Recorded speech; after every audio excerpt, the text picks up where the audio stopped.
Coming up on this episode of the Village Idiom. You've got the face for radio, but the new updated slam. The body of a podcaster. You got the body of a podcaster. It's a dad podcaster. Village Idiom. Hello and welcome to the Village Idiom. We are a podcast that every single week chooses a popular saying to take a shallow, but hopefully, I can't see my screen. Hopefully shallow. You'd think that I'd have this memorized after this many years. You'd think we're on episode 117. We are a podcast that every week chooses a popular saying to take a shallow, but hopefully comedic and once in a while even interesting dive into its meaning, its usage, its origins. But we're also going to use it to hang our otherwise directionless conversation on. My name is Jurassic Mark. And I am incredibly skinny. Incredibly skinny. Well, summer's here almost for us, and so I'm feeling it. Well, I got good. my beach bod on, basically. It's good. You know, I've always thought you have the body for a podcaster. Yeah. It's like the face for radio. You've got the body of a podcast. I just heard that on something else, and you just teed it up so nicely. I heard that. I can't remember. I heard it just this morning. I have the body of a podcaster. that got darker quicker. There's always hope, though. You've got the face for radio, but the new updated slam. The body of a podcaster. You got the body of a podcaster. It's a dad podcaster. Oh, nice. Yeah. Podcaster. Yeah. Wow. Dad podcaster. That got impressive right there. Yeah. Well, I should have used that for a riddle. A dad. You still can. A dad. Oh, yeah. Okay. It doesn't quite work, but close. Anyways, great week. Fantastic. Things are just so looking up and light and optimistic. Yeah. And even if you have the body of a podcaster, you can just remember that. I just like to think not everybody can be a jockey, right? A jockey. Well, you think of someone who's like slight and petite and would fit well on a horse. That's not me. I don't have the body of a jockey, but I'm good for other things. Okay. Like if it's a windy day and there's blankets that need held down, boom, just put me on them blankets and they're not going to blow away. So you're up for a picnic. I love a picnic in a windy spot. It's always darkest before the dawn. It's always darkest before the dawn. 2 times. It's so nice. You got to hear it twice.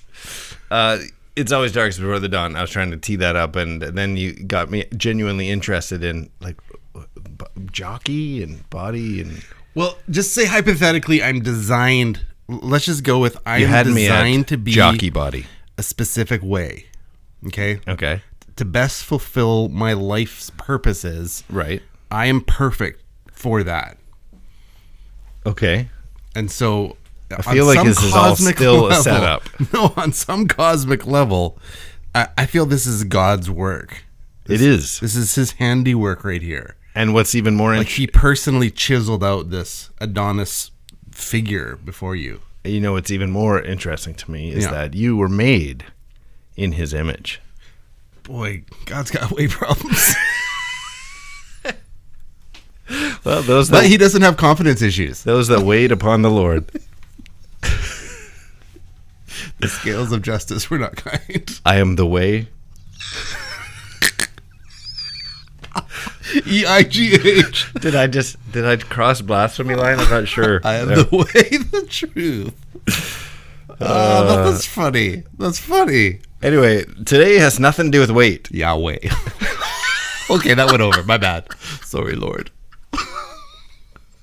Yahweh. Wait a minute. Oh my goodness. I was like set up for that. So sorry. Well, great. Now I got to go to hell because of that. That's on you. Well, you know what? There's hope in forgiveness. It's our idiom today is it's always darkest before the dawn, and there we got it as dark as we'd like to when it comes to it's always being sacrilegious. Well, fortunately, we could cross the line a lot further. We choose not to. That's restraint. Sadly, right, that's the restrained version. So, but of all weeks to be heading into to use a little to need some redemption, it's Good Friday is here. That's a good point. Tomorrow is Good Friday. If you're listening to this on the day we release it, tomorrow is Good Friday. And that actually ties up nicely with our idiom, it's always darkest before the dawn, because that was... do you know the theory? So Good Friday, for those non-religious, non-Christian upbrought kids, Good Friday is the remembering of Christ's death through crucifixion on the cross. And then we celebrate Easter all the way up to Easter Sunday, Easter Monday, where we're celebrating the resurrection. So why, when we remember the death, do we call it Good Friday? Because if he didn't die, then we don't get forgiveness for our sins, and that's a But good that's thing. Sunday, Monday. Well, That's 3 days later. interesting that you say 3 days later and call it Sunday, Monday. Well, I only said where's your- Sunday, Monday based on the Which North math is that American again? calendar where we like, No matter how many calendars, if you add 3 days to it, it doesn't equal 2 days. well, it'd be Monday. But So we, it's as Easter Christians, Monday. we typically celebrate that on Sunday. But why? But some people say that Sunday back then would have been 3 days because you count the day you're on. But now we have leap years and it's all fixed. So I could see every 4th year there would be Easter Sunday, but we got that sorted out. Yeah. It's not in the dark ages, you know. So you don't have an answer why the death remembering is the Good Friday. If he doesn't die, But that we don't Then know you that on can't. Friday. this is why afterwards, it wasn't the day they're going, well, that was a good Friday. Jesus is hanging on the cross. It's like, well, that was a good day, guys. So, Good run. Good run, disciples. but it's the only High five. like there's no good The Christmas. Lord would have wanted it. There's no good Hanukkah. It's Why the Merry word good? Christmas. Is this good because he died so that we can have forgiveness? That's a good thing. All right. It's like I got to convince you that you're even a Christian sometimes. No, I've been asked this before, and I'm like, I don't know why we call it Good Friday, like instead of just Resurrection or Crucifixion Friday or something. You are terrible with your branding. This is why. This is why the early church. Friday. Sail. Well, you see, we couldn't do that because then it would compete with Black Friday. Oh, See, so you can't have can't sale. have Dark Friday. No. See, I just, it's darkest before the dawn.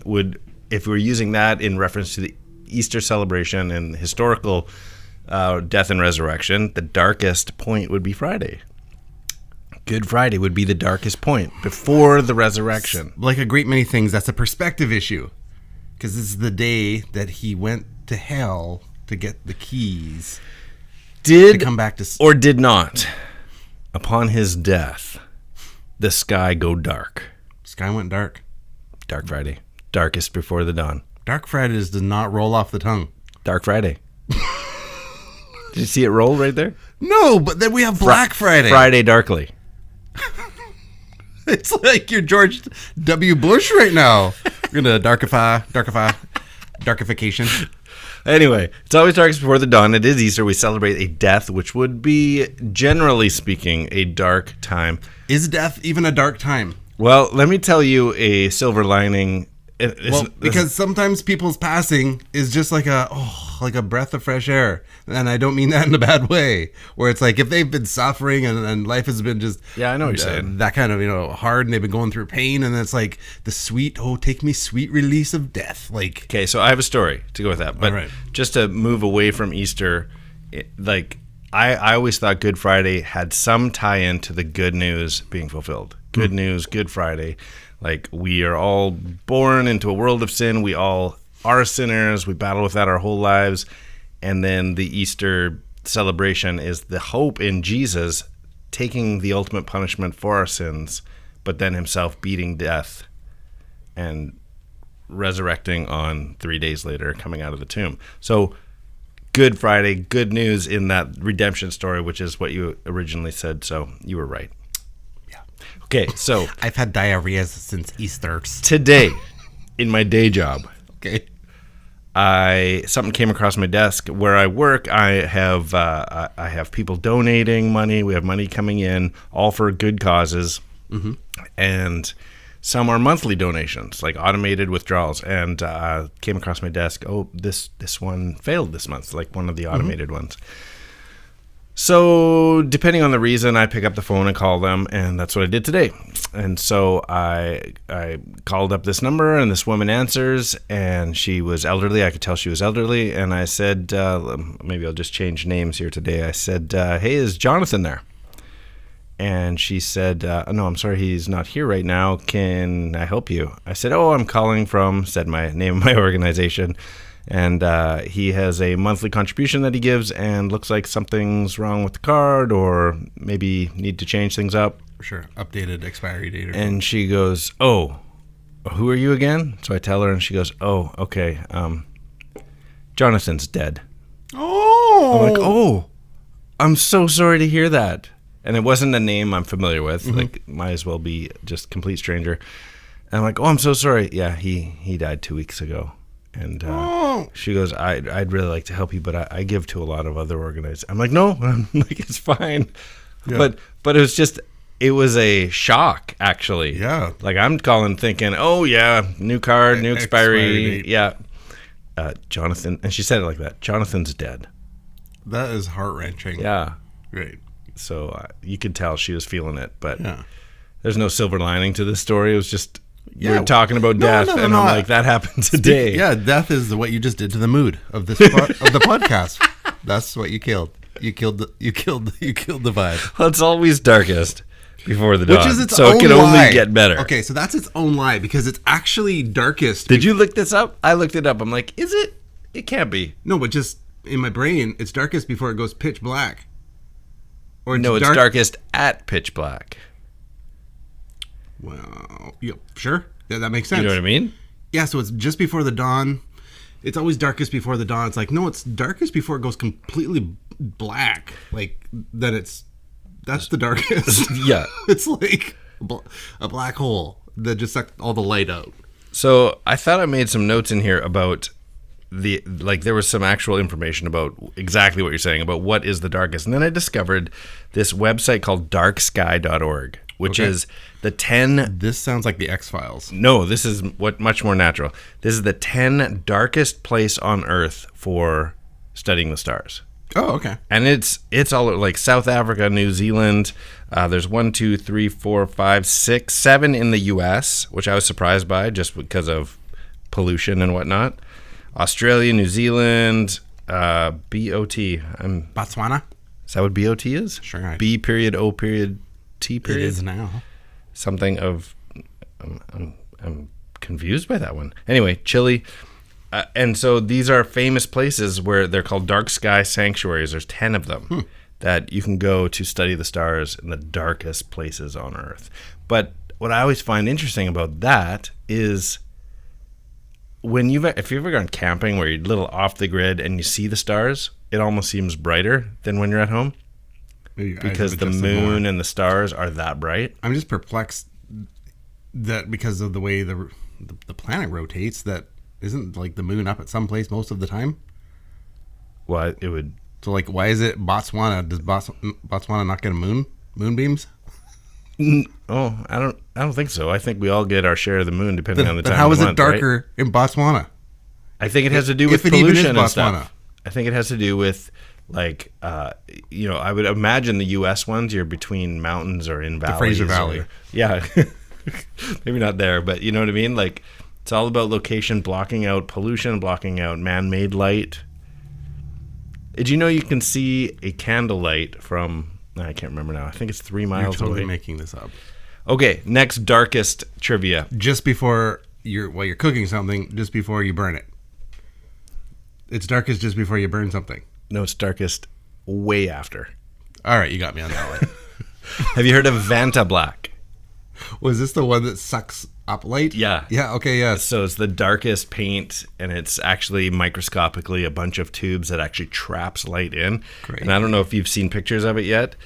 Maybe I'll try and post something, but there's one here where it looks like side by side a bust of Shakespeare, I think Shakespeare, and one is painted with Vanta Black, and it looks like somebody has actually cut out. that looks like a nesting doll. That's been opened, I right? hate nesting dolls.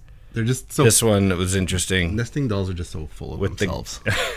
This guy's just holding something painted, and it looks like there's a missing part of the picture. That's fantastic. Yeah, that's Vanta Black. We'll try and post a picture. This inside of whatever this is, you can't even see all the ridges and texture. It's like someone photoshopped a circle of black. Yeah, and removed it. Just cut out the whole piece. Yeah, That's so awesome. That's the darkest current paint color. It's always a competition, but yeah, it does heat up, as you can imagine, because it traps the light. Sure. If it's darkest before the dawn, is that the optimal time to steal things? I would imagine. Under the cover of... If there's no man-made lights. Sure. I bet you there's a huge crime rate in Botswana just because of that. We don't And even Chile. know. Is B period? I don't think it's Botswana. You don't B know for sure. It's period Botswana. O period T period is nothing comes up. Botswana. Google's just trying You're to probably right. subvert it right now.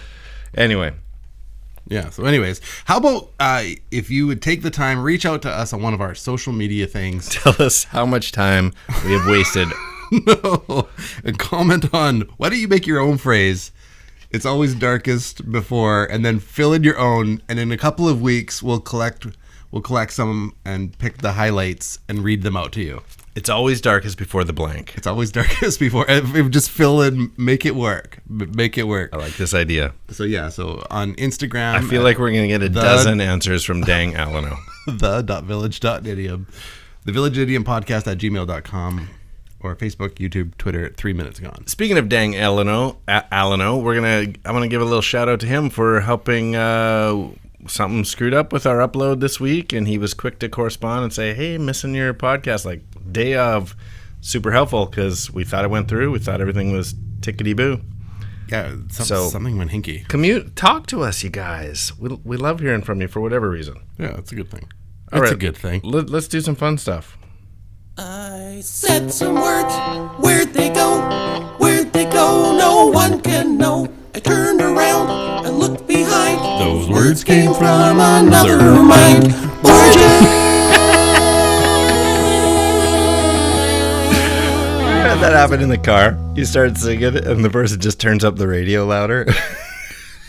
I'm not sure if that should hurt my feelings, but it did a little bit.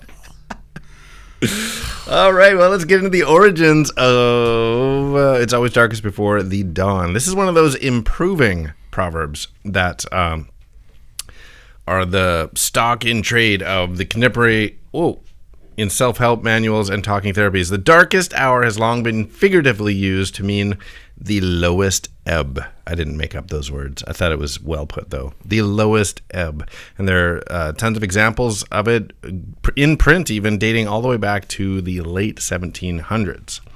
So another name that has come up from time to time is English theologian, historian Thomas Fuller.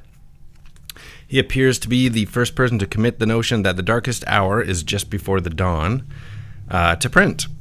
So his religious travelogue called a Pisgah, Sight of Palestine and the Confines Thereof, in 1650 contains this sentence: "It is always darkest just before the day dawneth." That's pretty much it on the nose. The source of the proverb isn't known, so it was already in use. They guess, but there are some people that argue that Fuller, that's an original, that all credit goes to Fuller himself, or whether it was something in his everyday language. They just don't have any way of showing that. In 1858, much later than Fuller, of course, Samuel Lover. That's a great last name, Lover. Sam. Sam Lover. I'm Lover. Sam Lover. Are you a lover? I'm a fighter. Thanks, Michael Jackson. He attributed the notion to the Irish in songs and ballads. There's a beautiful saying amongst Irish peasantry to inspire this. It says, "Remember, they say that the darkest hour of all is the hour before day." So it's a little different, but he thinks it could have come from Same difference. Irish. Remember, they say the darkest hour of all is the hour before day. Makes sense. But it depends on what you classify as dawn too, right? Like, it definitely gets lighter before it's actually dawn. Well, so that point an hour before the sun's peeking over the edge. Right, it's still light, right? There's going to be a point where it's completely blocked off. When it's on the opposite side of the world. Right. Unless you're on the side of the world that, so it's, unless you're in an Arctic zone. There's only like a millisecond that's truly the darkest in any given night. Yeah, and it's in Botswana. Everybody knows that. Okay, fine. Oh man, that's the best. But the night is always darkest before the dawn. It sounds like, well, I want to get back to that Easteriness. Eastery. Because as we celebrate, when getting in, different people celebrate this holiday different. Sure. And so the darkest before the dawn, we related it in because of a faith aspect and with the Jesus, the dark moment before his passing, but the good that comes. Mm-hmm. Yeah, and so it's dark before it's dawn, but some people just don't do that and they just eat eggs. Eat eggs for Easter. Yeah. Got it. Well, it's meant to mean, which definitely applies to death and resurrection of Jesus. It's meant to mean no matter how bleak it is. Like, it's always darkest. Like, this is as low. You can't go any further down. I'd like to know how you can know that while you're in it, though. You don't. It's like you're in a cave. It's like it's always darkest. Don't worry, it's always darkest before you fall down a crevasse. It's just more poetic than saying, hang in there. Things get better. Yeah. But it's not always true. No, it's not always true. Sometimes things end dark. Yeah. But assuming there's a dawn. Sure. But it's always darkest before the jokes get really funny. Exactly. There's the jokes that just jump over the line, and then you're like, and then it gets quiet. Is that the dawn? Well, in this day of political correctness, I've heard comedians interviewed who are like, what we do on stage is nothing to what we do in a booth at a restaurant with each other. Oh, sure. Yeah.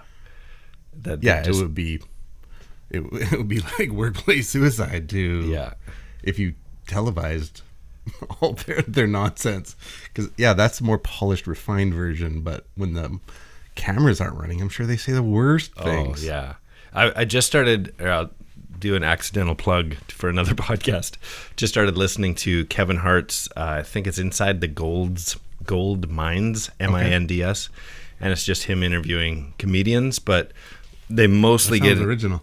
They mostly get into the specifics of joke writing and why or how they got into comedy, but like his one with Seinfeld's been pretty open with how he writes, and he just he has a philosophy around his comedy. Yeah, and he started talking about political jokes, and he's like, first of all, he's a wordsmith, because instead of saying whether it's right or wrong to do political jokes, he says, I don't have that particular skill to be that kind of funny. And I'm like, there is like no judgment on whether political jokes are worthwhile or not. But he did say, he goes, any Bill Clinton joke told right now is not funny. He goes, you could watch some Laurel and Hardy from the 19-teens of them pushing a piano up the stairs, and it's still funny. He goes, that's what I go for. Sure. And I'm like, that's great. Yeah, that's and clever. So it doesn't rely on like even current events. Yeah, and as we do like even our Riddlings, that many of them rely upon like your knowledge of now. Right. Because when we've gone back to look at our old ones, like, what does this even mean? How is anyone ever going to get that? Yeah, it was a song hot on the radio for 10 minutes, and yeah. Like at the time it was a big deal, but now not so much. Not so much. So, yeah. So you're just jumping right off of Easter eggs. We're not doing any Easter egg talk. We can, if you want. Yeah, let's talk about it. All right. Different people celebrate things different. Yeah. Some people just have Easter eggs. That's all. I really want to get that out there. Well, I'll throw a little Easter egg. I can tell you what happened to my house. I'll throw you an Easter egg out there in case this affects what you're going to tell at your house. I know the name of our next episode, and so most of my egg knowledge was saved for that. Oh, fair enough. Well, mine is not. And so back in the day, that Eastery time, whether you got it on your Good Friday or the Saturday or the Sunday, or the 3 days later, the Monday, which could be the Sunday, depending on who's doing the math, it was like you got clothes, and there'd always be some chocolate. Like clothes? Thank you. You get a chocolate bunny and some new clothes. Here's our new shoes and new pants, or like to go to Easter Sunday church. Nope, we weren't at the time. We weren't a church-going family. Oh. And it was just like, you just get new clothes. At Easter. What an interesting tradition. New clothes, yeah. I think that's your family alone on that one. Well, feel free to comment in, our illegitimate children, if you had something that wasn't. I wish that was my story. You got new clothes, and there was always some chocolate or something to go, with it. We're not savages, right? Yeah. It's like, you look at me like the hills have eyes or something. Yeah, so it's chocolate and new clothes or new shoes, and yeah, I enjoyed that. That'd be great. So that was The only clothing related to Easter thing I can think of is buying like an Easter dress for my daughter. that seems weird. Oh, for your daughter, yeah. But specifically to go. I don't want to judge you. Some people I'm glad get it's a for your little daughter. more. What's the word? Dressed up or conservative or Floofy. for Easter Sunday church. We don't really live in a big hat community. No, but that somewhere between here and frilly shoulder pads and hats. I'm thinking that day might be gone. I was in children's ministries, and people do up their daughters in big frilly dresses on Easter Sunday. Yeah, just whatever. Yep. That's good. I'm gonna wear one myself. And I think that makes the Lord happy, which is why he called it Good Friday himself. There it is. All right. So that's why I'm it's called sorry Good Friday. I asked. That's why it's called Good Friday. This week and next week, I'm going to Jesus look says, up wow, why is it great called day. that. Great day. That's the words from the Lord himself. Good day. That was a good day. Good Friday. Yeah. It got better. Dark Friday. It's not going to go. Well, we are heading into the end of things. We should pop into some riddling. What exactly is it? Well, Riddlink is a game we like to play that takes a two-part trivia-based question and requires a two-part but overlapping answer, overlapping by sound, syllable, or word or words. So, for example, last week, our episode called Make Hay While the Sun Shines, go check it out, it's episode 116. We left you with this riddling dangling in the air. It went like this. Take this farmer-driven idiom about opportunity and give a nickname to Florida. Wow. Got nothing. for No? you. So the farmer-driven idiom, of course, was make hay while the sun shines. And the nickname for, the official, actually, nickname for Florida is Sunshine State? Sunshine State. Oh, I was going with oranges or So something. make hay while the sun shines state. Okay. So we got that little, not just shine, but shines state. I like that. Impressed You with did the a extra carryover. letter. Yeah. Good for you. So that's how you play. Well, let me dish one up here. And Dish it. for all of our legitimate children, let's see if you can beat a Jurassic Mark to the punch. Things are bleakest moments prior to the sun rising. Or you and Zack Snyder battling zombies in a shopping mall. What? Okay. It's always darkest before the dawn of the dead? Okay, good. It. Do you know how I got that? Dawn of the Dead. Because I've never seen it, but I have seen Shaun of the Dead. Yeah. And I'm like, that's got to be what you're referencing. Yeah, which is a play on that, I'm sure. All right. I've got one for you. Mm-hmm. Oh, wait. I got to pause our music for this one. Hang on. You ready for this? Yeah. Don't look down at the screen here. right. This pathological liar says that there's still hope on its way at sunrise, and it sounds like this. Hello, my name is Tommy Flanagan, and I'm a... I'll just give you that snippet. Did you recognize the voice? Sounds like Eugene Levy. I'm a member of Pathological Liars Anonymous. In fact, I'm the president of that organization. Oh, There you got it, right? You've heard the tone. yeah, I can see his face. It's not Eugene Levy. What's his name? So work it out. So this pathological liar says there's still hope on its way at sunrise. I can't remember his name. Lyle Lovitz? John, Lovitz? Oh, Lyle Lovitz was like Julia Roberts' ex. country singing ex, John Lovitz. John Lovitz. Always Darkest Before the Dawn. Way to bring it home. Way to bring it home. It's funny that I said Eugene Levy. I was meaning John Lovitz. Oh, you just had the name, so you pictured the right guy. Yeah. Oh, I okay. could have it. I had it in my head. Okay, that's a good one. You got me on that one. The darkest before dawneth. English theologian lives with Uncle Jesse and the Tanners again. Oh, so is it Thomas? Thomas Fuller House. Yes. Nicely done. That's a good one. Yeah, it is. Okay, I got one more. Did you already tell people how they can get a hold of us? You can reach out to us on Instagram at the.village.idiom or email us thevillageidiompodcast@gmail.com or whether it's Weber, it's Facebook, YouTube, or Twitter at 3 Minutes Gone. Nicely done. Okay, here's the last one. There's hope on the horizon for the 45th president of the USA. That sounds... That's a good one. And that is 3 minutes gone. Perfect. Okay, that's good. Well, as long as you and I are enjoying ourselves, Totally. That's what there is to that. I'm Skinny. I am Jurassic. It's always Darkest before the dawn. And these are the Village Idioms. It's always darkest before the dawn. And that's 3 minutes gone.